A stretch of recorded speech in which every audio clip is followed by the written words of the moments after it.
Can you teach me any hobo code? Certainly, dear. In fact, I think I still have my notes from when I was learning it myself. She riffles through her handbag for a moment and hands you an old sheet of notebook paper with some squiggly glyphs written on it. Nice. This hobo's wearing a handmade tinfoil crown. Hey, you must be the Hobo King.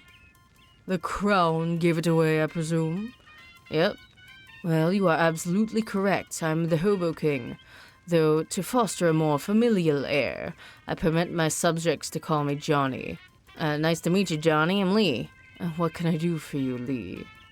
I got a question. Where are you from? Hoboken. Of course you are. Letter said you're working on some kind of secret plan? Oh, did he? You wouldn't say what it was, though. Certainly not. That information is mine alone to divulge. So, will you divulge? You are practically a stranger here. I apologize, but I cannot jeopardize operational security. Shucks. Can you teach me hobo code? Ah, yes. According to the Hobo Code, I am of course obliged to assist. But first, let me test you. Convince me of your worthiness, and I will grant you a boon. Yeah, sure, I'll bamboozle you. You know, to be honest, it doesn't matter. I already know all the hobo code. In fact, I should be testing you. Oh, really? Okay, hotshot, go ahead. What's the symbol for a public bathroom? Oh, that's a simple one. Hey, you won't scare me that easy. You're trying to get me to tell you it's a rectangle with a crescent moon in it, so you can pretend you knew it all along. Well, shucks, you got me. Guess you better ask me instead. Huh, so what is the symbol for a public bathroom, then? Think it's a rectangle with a crescent moon? Well, you got it right, so I guess you earned a boon. Great. King Johnny takes out a small notebook, writes a glyph on it, hands you the page. What's this? This is the hobo code symbol for boon. One of my favorite jokes. Wish I got to use it more often. Thanks. Hey, don't touch that telephone. Royal use only. This phone actually isn't connected to anything. Don't let it hear you say that. Hey, Gus, can you teach me some code? You're a student of letters. And of letters, I'll be glad to help. He searches his pockets for a dry piece of paper, but can't find any, so he scratches some glyphs into the dirt with a stick. Thanks. Yeah, can you teach me code? Sure thing. This one here means arpeggio. Those two pointy ones are crescendo and decrescendo, and this one here is the treble clef. I don't think that's hobo code. I think that's just sheet music. Hey, Awashi, can you tell me any hobo code? Sure. I know the word washboard and, some words that kind of describe the sounds a washboard makes, but they aren't really useful as actual words. He teaches them to you anyway. Thanks. Me. Well, that's neat. Oh, I'm a level 6 student of the hobo alphabet. Let's go. Oh, hey. You hear a wet burbling noise coming from an alley, and cautiously peer around the corner. 2 more of those weird fish-headed guys are rooting around through the trash cans. You don't think they're the same ones from before, but since you're not hugely familiar with anthropomorphic fishmen, it's hard to be sure. One of them suddenly looks up and blinks in your direction. Crap, did it see you? Sneak. You quickly duck behind a mailbox as the fishman wetly plods to the mouth of the alley and peers around. Then it shrugs and returns to rummaging. Whew. Let's head over to Plunkett Street, because there were some of the hobo code stuff there. A pebble next to the sidewalk catches your eye. Using that exact same eye, you determine that it's no ordinary pebble, it's a petrified espresso bean. Nice. Take that, bean. Translate it. Ooh. Sandwich, April 18th, 1858. What's that about?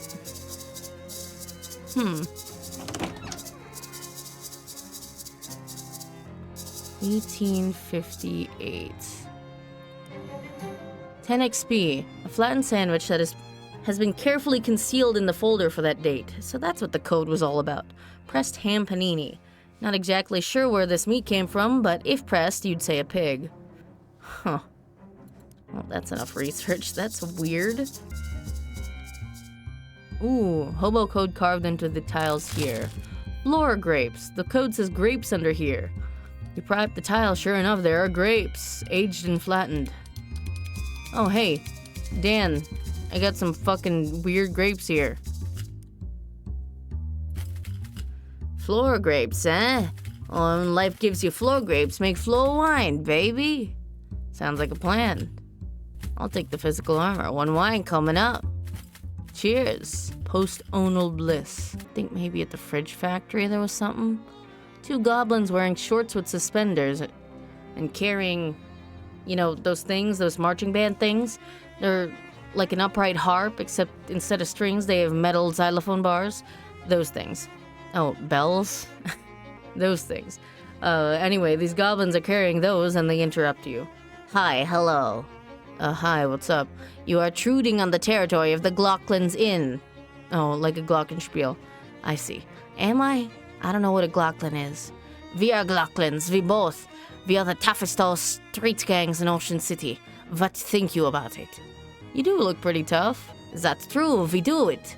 Your xylophones are pretty cool too. What? Xylophones? These are glockenspiels that we have. Oh, Glocklands, I get it now. I am so outraged over you. I think we shall a mugging do. Trick 'em. A mugging, huh? Alright, well, give me your wallets. What? I thought it would be vice versa. You give us your wallet. My wallet? Why would I give you my wallet when you're the ones who were insulted? That makes a lot of sense. Very good, here's my wallet. Und I have ein Glockenbrot. It's a small loaf of dark bread made by Glockenspiel-obsessed goblins. But let's hope their single-mindedness doesn't make them really terrible at baking. Great, a fine mugging all around. Well done. You all shake hands and the goblins stroll away happily, playing sprightly jingly music on their glockenspiels. Nice. Actually, let's go to St. Polycarp. Oh, hello. On your way to where you're going, you happen to notice a guy across the street. In particular, you notice that he's sitting on top of a mailbox. He notices you two and extends his hand toward you for a handshake. You call out across the traffic. Hi, you realize that I'm about 30 feet away, right? Yeah, but I can't leave the mailbox. Sometimes I regret my curious nature, but I guess I'll ask anyway. Why can't you leave the mailbox? Come on over and I'll tell you. No. Marvin. What is this? It's a lot of trees.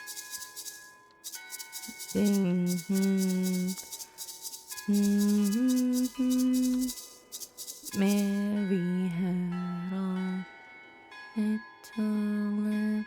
Meat stash 4th tree to the left of the church, back row. Hey. Old wallet. Maybe there's some meat left in it. Loot it. 88 meat. Sick. I'm in the money. Actually, how do these heavy boots sound? Oh my god. Okay, I guess...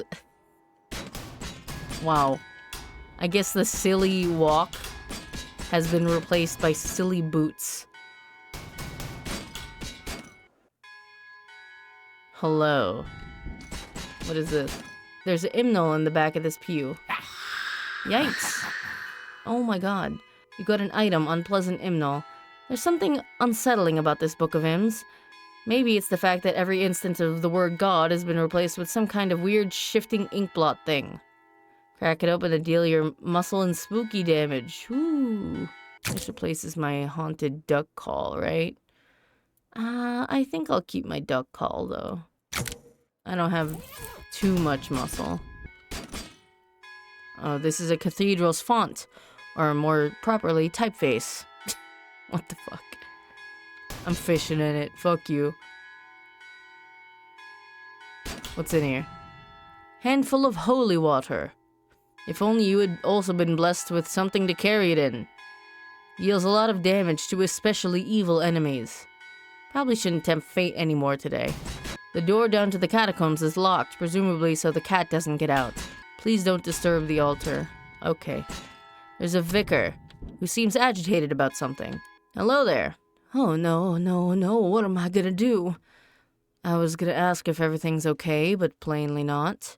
Oh, I'm sorry, I didn't see you there. Services are cancelled for the moment. What's the matter? One of the urns has been stolen from our catacombs. Stolen! This tiny cathedral has a catacombs? Well, it sounds nicer than basement. Are they particularly important ashes? A saint or someone? Oh my goodness. We wouldn't keep the relics of a saint in a little cathedral like this. Our urns are just the ashes of former vicars and community leaders and so on. But they're all important in their own way, and the bishop is due to arrive for an inspection soon. Funny how bishops always seem to be just about to arrive for an inspection somewhere. What? I'll look into it for you. Oh, thank you so much. Here, I'll unlock the door so you can have a look. Mind your step on the way down, please. Those stairs are old and steep. Sure. Spare urns. Oh, fuck. It's a big crate full of identical empty burial urns. Must be spare. Fancy pedestal with an old urn on it. Fancy pedestal with nothing on it. Patch of tomb moss growing on the wall here. It's a guest book. Donk Hufferby, visiting from Saskatoon. Seems like a dead end. They sure have some weird names up in Canada. Charles Wallace, 111 Plunkett Street. Huh. That's the address of the antique store. You'll have to ask Charles about that next time you see him. Captain Augustus Dirch, 23 Kerwin Avenue. This one might be worth following up on. I'll sign it. Nice. Nice. Very old manhole cover. Oh, light it. Hopefully this doesn't preclude you cursing the darkness later if you feel like it. Don't get your rosary in a knot. Let's check out the mailbox. In an alleyway, you encounter some poor street urchins struggling with their math homework. Hey. You give the kids a few pointers about math, and the insults they hurl at you in reply do nothing to diminish your sense of smug satisfaction. There's a mailbox here with a guy sitting on top of it. Hey. Hey, I'm Marvin. Hey, Marvin, I'm Lee. What are you doing up there? A stunt. A stunt? Doesn't seem particularly stunty. You're just sitting there. Yeah, but I've been sitting here for 7 months, 15 days, 9 hours, and 41 minutes. Why? Why? It's a stunt. Okay, but are you protesting something or trying to attract attention or to some kind of cause? Nope. Do you have money riding on this? Is it for a bet or a contest? Nope. Feel like you don't really get the concept of a stunt. Guess not. Say, would you mind helping me out with something? Yeah, what's up? I've mainly been eating snackle cakes while I've been up here and I'm out. Can you go grab some more for me? Snackle cakes? Are you serious? I'll admit, they're an acquired taste. I guess nobody other than you wanted to acquire the taste of powdered milk mixed with sawdust with the nails still in it. Because Snackle Mills went out of business years ago. Yeah, but the shelf life on those things is incredible. It's what makes them so good for stunt rations. I got my supply from Haram's grocery down the street. Could you go pick me up some more? Yeah, okay. Fucking weirdo. It's a random stranger's door. Hello. It's Lee. Lee who? Zard. I don't know anyone named Lee Zard. Luella Truth. Damn. Calvin subject. Damn. Well, there isn't anything else here. Let's go to Haram's. Long before you actually turn the corner, you hear two Glocklins playing their high-pitched plinkety glockenspiels extremely loudly. By the time you actually get up to them, well, you're not totally deaf, but you wish you were. Geez, you two, can you tone it down a bit? Huh, tone it down, say you. What about if we up-tone? They start playing even louder. It's like if someone loaded a Tommy gun with pixie dust and shot you through the ears. Here's a music lesson, dude. Look, friends, you're going about this all wrong. Don't you know anything about modern music? What's important is the notes that you don't play. What? What mean you, the notes play we not? I can see you have a lot to learn. You'd better start by practicing not playing any notes at all. Then once you get good at that, you can focus on learning which specific notes not to play. I see that this modern music a tricky business is. The goblins stare at their glockenspiels, carefully not playing them. As you leave, you hear one accidental blink, followed by urgent shushing and apologies. Wow, they're so dumb. Hiram's. Milk dentifrice, beer, sweat, fruit cocktails. Filthy trash can dig through it, you know it, baby. A single shoe, is there a second? There is not. Saves you the trouble of using both feet for walking. Hell yeah, dude. Bored-looking hobo lounges against the wall of the decrepit building. Hey there. Lee. Samuel? I'm looking for Haram's grocery. Is this it? When? Have you been standing here that whole time? What are you doing here? Waiting for what? You're looking for work? I don't think you're gonna find any work here. Considering that this store is pretty thoroughly closed, I don't think you're gonna find any work here. Doesn't look to me like another store is gonna open here anytime soon. Here's some meat. Maybe you can take a cab to a different store or something? He tips his hat to you and whistles for a passing cab. Good luck. Pry it open. Got the crowbar. Let's go. This counter is dusty and long abandoned. Register's empty unless you know someone who accepts mouse droppings as currency. Found an old invoice for a shipment from the Snackle Mills factory, which is marked as never having arrived. The factory's address is listed. An empty shelf, unless... No, it's empty. Unless... No, it's definitely empty. But wait! Listen, it's empty, I promise.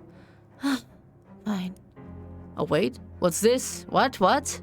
Haha, just kidding, there's nothing. Even mice would be disappointed with this shelf. You find a mercifully unopened tube of lip balm. If you wrap a candle in tinfoil, it's just weird trash. But if you then print the words lip balm on the foil, it's a must-have consumer product. Nothing but trash on this shelf. The only thing left on this shelf is a pair of rusty tongs. Grab the tongs, wishing you had a different pair of tongs to do it with. Barbecue tongs, equally symbolic of idyllic summer relaxation or flesh-shearing carnage. Let's head over to Snackle Mills, why not?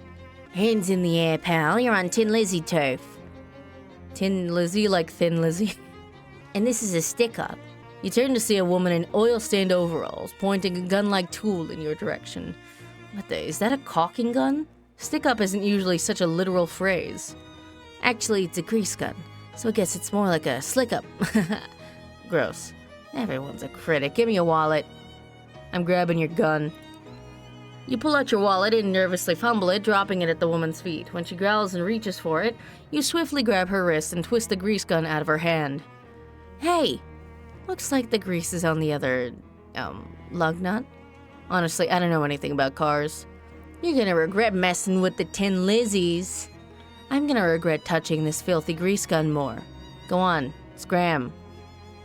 Ooh. Moxie and 2 sleeves damaged. Isn't really intended to be used as a weapon, but that's never stopped you before. Nice and smooth. Oh my god, look at all these rocks that I can't interact with. Empty vegetable oil drums. It's a similith, a spire of petrified flour. Even though it's just an inert powder, you're pretty sure it's still going to bully you. This crate is full of baking soda. The tarp is there to keep vinegar from getting into it. The loading dock door is slightly ajar. Squirm through. Looks like the abandoned factory has been occupied by one of Ocean City's various gangs of street hoodlums, namely the Doughboys. They're hanging out here in their leather jackets and white aprons, bragging about their sourdough starters and using rude words like focaccia and son of a brioche. Or they were, until you made that huge racket getting in here. Now they're staring knives at you and also pointing knives at you. And they're bread knives, which are serrated, so you don't really want to get stabbed with one. Whoops. Hey, what's this? A huge mound of loose sugar. Grab a case from Marvin. I'll force it open. Test kitchen. It's an arcane oven. Do some cooking. Mana-enriched flour. A lot of chemicals that don't seem like they should be in food. Miscellaneous chemicals. Bags of expired flour. Ooh, there we go. Mana-enriched flour. Fancy foods. Iron pumpernickel. Muscle and 5 HP regeneration. Ooh. And coffee cake. Let's do the iron pumpernickel. Powerful grits and a tea biscuit. Let's do powerful grit. And that's it. Save the rest. Let's check out the boardwalk. You find your path unexpectedly blocked by a huge pile of junk, a broken down car, busted lamppost, a couch with the springs poking out of it, and a wide variety of other assorted trash. Oh jeez, what happened here? Oh, Gabby has a memory of it. There was an accident a coupling of weeks ago. That car had a tire break and smashed on the lamppost. That explains the car and the lamppost, but why are they still here? What's with all the other junk? City trash takeawayers are all contractors now, and who wanted to pay for it? Nobody. So the car waits there, and people put junk there because that's a place where junk is. Huh. Well, I guess we go around it. No, not in the street. That's dangerous. Look at that lamppost for what a car can do. Well, sure, but the traffic isn't bad right now, and Here, it's not any problem. Gabby starts picking up junk and stacking it out of the way, clearing a path through the middle of the pile. Thanks, Gabby, but that's not really... Heave-ha! With a mighty shove, Gabby knocks the wrecked car over on its side and wrestles it into a parking spot. Well, ha-ha! Gabby sure showed that car where a car goes. Woo! Gabby's muscle increased by 1. Hell yeah! Now she'll actually do damage. Yeah, if this antiques thing doesn't work out, you could get a job threatening to park people's cars for them. Like a very aggressive valet.